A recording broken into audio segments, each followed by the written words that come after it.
Hey friends, what's up? Welcome back to my channel. So I just went out to eat by myself. I just took myself out to eat and I decided to turn on the camera and talk to my money friends about something that a lot of people tend to come to me about with questions about.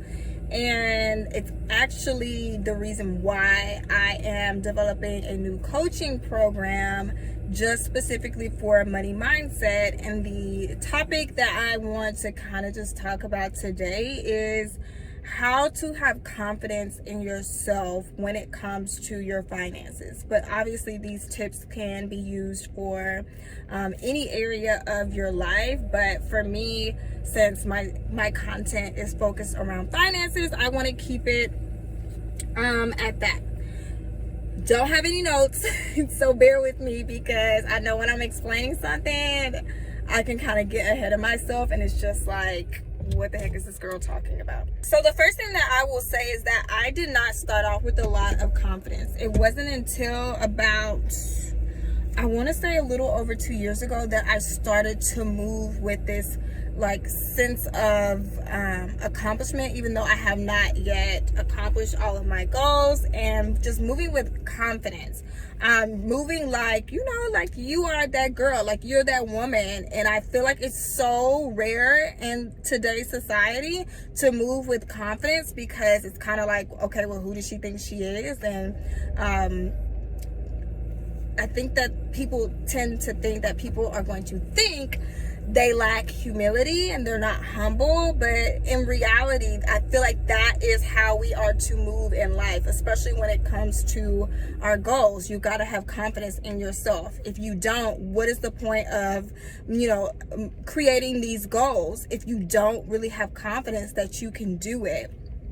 And I feel like we kind of pat other people on the shoulders when they don't have a lot of confidence, which is kind of a sugar backwards. But I will say that you have to understand that in life, whatever it is, you have a choice. You can choose to talk down on yourself or speak life into yourself. The choice is ultimately yours, no matter what your circumstances are, no matter what you've been faced in life or what you are currently facing or about to face. You always have a choice. You get to decide how you move forward in life. And we are prisoners of our own mind if we don't feed ourselves positive thoughts. So you have like thousands of thoughts that you think per day. No one has to live in your mind but you, right? And so it's kind of like, do you want to live in this mental space where you're talking down on yourself? You're saying, well, I can't get out of debt. I can't save money. I can't invest. I'm bad with money. I'm terrible at money. I'm stupid with money, stuff like that. Or do you want to live in this mental space where you're like, I'm not the best, but I'm actively learning. I'm actively improving my finances. I didn't eat out today. I stuck to my budget last week, and I'm getting better every single day. I'm trying every single day. You know, just speaking life into yourself. Really, when you lay it down on the table, the obvious choice is that you're going to speak life into yourself, but we subconsciously go through life speaking negatively. You have to really be very, very mindful of your thoughts, very cautious of your thoughts, because 9 times out of 10, if you are someone and you've often down on yourself, it's coming from these negative thoughts, and your thoughts are going to create the feelings that you have. Like the thought, I'm bad at money, may create a feeling of feeling depressed and sad. And so because of those feelings, it goes on to create an action, which may be you spending money that you don't have at the mall, or going to a restaurant, or, you know, fast food drive-through, and you're buying takeout all the time to feel better about the emotions that your thought just created. And ultimately, your actions, what you went out and did, create your reality. So your thought literally is connected to your reality. And I know a lot of people are like, what the heck are you talking about? Why do people say that? Because it's true. if you think negatively, it's going to have these negative emotions it creates, and then you're going to go out and you're going to do what you've always done when it comes to you feeling negatively about where you are financially. And oftentimes that creates this impulse spending problem. We can't control our spending because our emotions have complete control over our spending, which can be a good thing too. But if the emotion is not positive, it's going to create a negative outcome because the action is not going to be what you need to progress financially. The next thing I will say to do to be confident with money and to really help you to bring your goals into reality is to adopt the what if mentality. A lot of times I feel like, especially with me, I have this habit of going straight to the negative. You know, when something happens or we get this thought, we go straight to the negative outcome. And that keeps us paralyzed. It keeps us from progressing. And sometimes I find that we often hold ourselves back from our full potential because we are afraid. We are fearful. We are fearful of what the future holds, especially if we don't have anything written in stone saying this is going to be the outcome. But that's where faith comes in. And faith comes from confidence in yourself, right? And so even though you don't have anything written in stone saying this is how it's going to work out, you still continue to move forward. Even if you have that bit of fear, which you're always going to have because you're attached to your flesh. You're always going to have fear, but faith trumps fear and you continue to move forward. It doesn't keep you stuck. It doesn't keep you balled and chained to where you are right now. And that's how you allow yourself to progress financially. What if it all works out? What if it works out? You have to, I should have said that better in the beginning. Adopt the what if it works out mentality. If you have this fear of, if I commit to paying off debt, what if I lose my job? Say, what if you keep your job? What if you do it? What if you increase your income?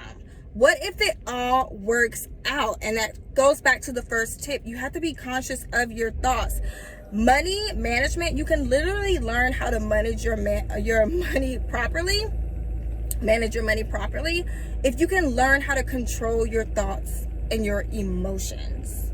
Because really that's all it is. It's behavioral based.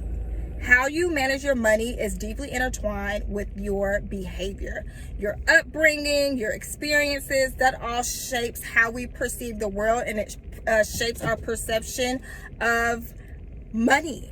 So you have to be mindful of those things because you cannot fix what you're not consciously aware of, that, if that makes sense. The next tip that I have that has really helped me to just move with a lot of confidence when it comes to my money goals is to accept that I do not have control over everything.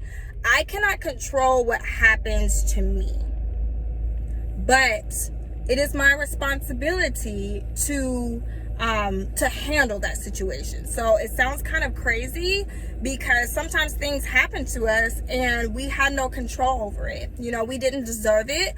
But it is still our responsibility to move forward from it. Because at the end of the day, if you don't make it your responsibility, it's going to keep you stuck. You're going to be stuck right where that trauma was. You're going to be stuck right where that circumstance started. So for example, let's say that you lose your job and now all of your belongings are under the threat of being taken away. And it wasn't your fault. You had like a crappy boss or something. And it happens all the time where people are let go for ridiculous reasons or no reason at all. That was not in your control. You could not control that, but it is your responsibility to handle the situation, to handle that effect that it has had on you. How are you going to move forward? And are you going to move forward? Because if you don't make it your responsibility to pull yourself back up, you're going to have a few rough weeks. You know, that's kind of like a traumatic event that has happened. But at the end of the day, it is your responsibility to handle it. Handling it by getting yourself back up, cleaning up your resume, going out and applying to more jobs. Because if you don't, the consequence is you're going to lose everything. You're going to lose everything and you're going to be stuck in this very this place of anger and resentment and feeling down on yourself. And at the end of the day, what does that do? That keeps you stuck right where you are. You're not going to get any better. Your situation is not going to get any better because you haven't done anything about it.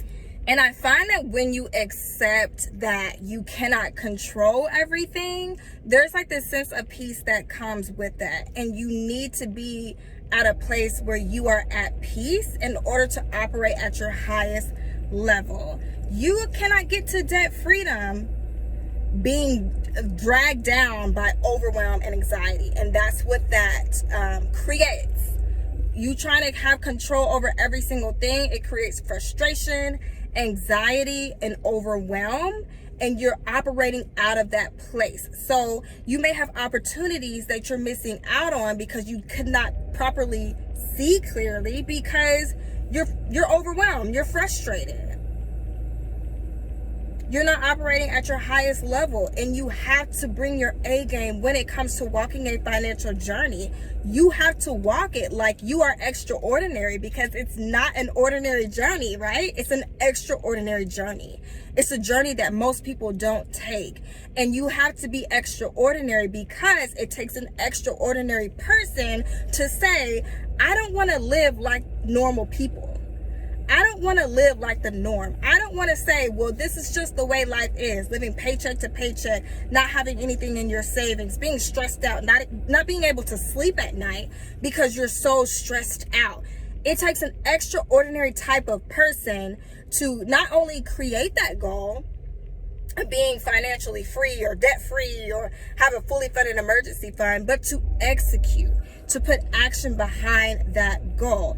It takes confidence to get to the place you are trying to get to. So if you don't have the confidence, it's going to be very hard to get to your destination because your mental state of mind and where you are trying to go do not align. All right, y'all, my phone got too hot, so I'm gonna try to wrap this up. But I will say the last tip that I will leave you with is to redefine what it means to be wealthy and to sit down and reevaluate your values, because you got to know your values before walking this journey, because your values are going to be literally the backbone to your decision. So what is it that you value? Do you value helping other people, having experiences, having, this sense of peace and stability?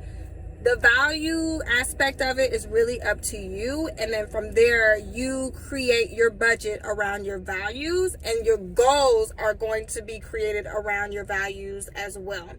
And then often I find that we carry around other people's definition of what it means to be wealthy. Redefine what it means to be wealthy for you. Because if you're holding on to this common belief that being wealthy means you're evil, you're rude, you lack humility, you're going to block yourself from opportunities. Opportunities may be coming your way and you're blocking yourself because subconsciously you believe that if you allow yourself to have more, then it's going to corrupt you. No. Stop carrying around other people's definition of what it means to be wealthy and redefine it for you. And oftentimes what I find with my clients is that when they allow themselves time to redefine what it means, the belief that they've been carrying around and their definition are like night and day. And then you have to walk forward in your journey with your new definition. Whatever does not align with that definition or your values, kick it to the curb. It's got to go, because it's going to block you from getting to the place you're trying to go. But hopefully this video was super helpful for you all.